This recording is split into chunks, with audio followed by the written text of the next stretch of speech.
कभी भी मंजन इस्तेमाल और नहीं ब्रश? करना। ब्रश वर्टिकल, वो भी हॉरिजॉन्टल नहीं। एक बर्तन है जिसके ऊपर बहुत सी चिकनाई जमी है, अगर आप रेत लेके उसको रगड़ेंगे, चिकनाई तो साफ़ हो जाएगी, मगर निशान, निशान बर्तन के पड़ेंगे पीछे और निशान बर्तन है। का जो एक पहली लेयर भी उतरेगी। अच्छा, और ये जो ब्रशिंग है, जिससे सही हाइजीन वाली बात मैं पूछना चाही थी कि जैसे अगर किसी को बोटियां फंसती हैं दांत में और कोई ऐसे खदशात जिससे वो प्रॉपर हाइजीन नहीं हो रही, तो वो जो ब्रशिंग है वो कौन सी वाली होनी चाहिए, सॉफ्ट, मीडियम या एक्स्ट्रा हार्ड?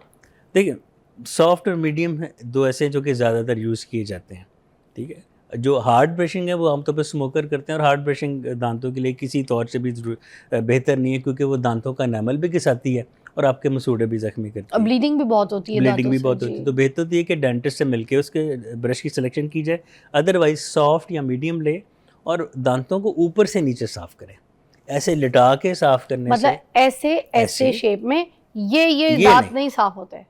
मैंने ओके कहा सिंपली वर्टिकली करें, हॉरिजेंटली ना करें। ओके। हॉरिजेंटली करने नुकसान क्या है कि हर दो दांतों के बीच में जो प्लाक है या जो भी गोश्त आने के दिन आने वाले हैं वो फंसे हैं, तो आप उनको और आगे फंसा रहे हैं, वहीं पड़े रहें ताकि फिर दांत ख़राब होते नहीं। ऊपर से नीचे साफ़ करें, फ्लॉसिंग करें, वाटर फ्लॉसिंग करें, नमकीन पानी से कुल्लियाँ करें, बेस्ट माउथ वॉश है ये।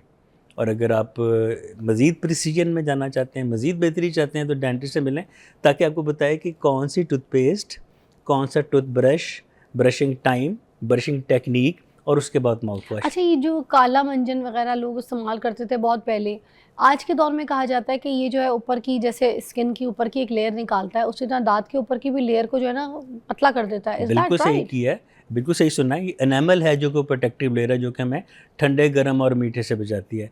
जब आप वो मंजन या जो भी आप बता रहे हैं, उसमें सुना है कुछ कोयला या बादाम के और छिलके, उंगली से इसको रगड़ना, दांतों को ऐसे उंगली से मलना। रगड़ना। हाँ, आप मतलब ये उंगली से कहते अपने हैं ना। हाथ पे रगड़ें ना, तो आपको एक फ्रिक्शनल हीट महसूस होती है। अब वही हाँ, हीट आप दांतों और पे प्रेशर ट्रांसफ़र भी करेंगे, होता है उंगली से प्रेशर ऐसे भी दांत होता है। को ना, इसी तरह तो बिल्कुल सख्त, मतलब इट्स नॉट टू यूज। उंगली से कभी भी मंजन इस्तेमाल और नहीं ब्रश? करना। ब्रश वर्टिकल, वो भी हॉरिजॉन्टल नहीं। मगर मंजन इस्तेमाल कर हॉरिजॉन्टल सकते हैं ब्रश, या मंजन करना ही नहीं चाहिए? जो मंजन स्क्रबिंग टाइप का मंजन होता है, देखें, नमक होता है, कोयला होता है। बिल्कुल हमारे पास जो फार्मास्यूटिकल कंपनीज टूथपेस्ट और माउथ वॉश लेके आती है ना, हमें उनके इंग्रेडिएंट्स का पता होता है कि फ़लाँ किस चीज़ के लिए ज़रूरी है, फ़लाँ किस चीज़ की ज़रूरी है। तो इसलिए हमारी डेंटिस्ट की बताई टूथपेस्ट हमेशा फार्मेसी से मिलती हैं। अब ये मंजन और ये पाउडर्स वाले लोग कभी हमारे पास नहीं आए, नहीं। हमें नहीं पता उसमें क्या है, उसमें स्टेरॉइड्स हैं, उसमें कोई ऐसा कोई एजेंट है जो कि बाद लंबे यूज़ के बाद दांतों और मसूड़ों को नुकसान पहुंचा सकता है। तो मंजन और अच्छा, पाउडर कुछ से परहेज़ मंजन करना सिर्फ चाहिए। ऐसे होते हैं जो दांतों की स्क्रबिंग करते हैं, तो वो दांत साफ तो हो जाते हैं उससे एकदम से, मगर बाद में उसके कोई नुकसान है रगड़ रगड़ के? मैं आपको बताता हूँ, एक बर्तन है जिसके ऊपर बहुत सी चिकनाई जमी है, अगर आप रेत लेके उसको रगड़ेंगे, चिकनाई तो साफ़ हो जाएगी, मगर निशान, निशान बर्तन के पड़ेंगे पीछे और निशान है। बर्तन का जो एक पहली लेयर भी उतरेगी।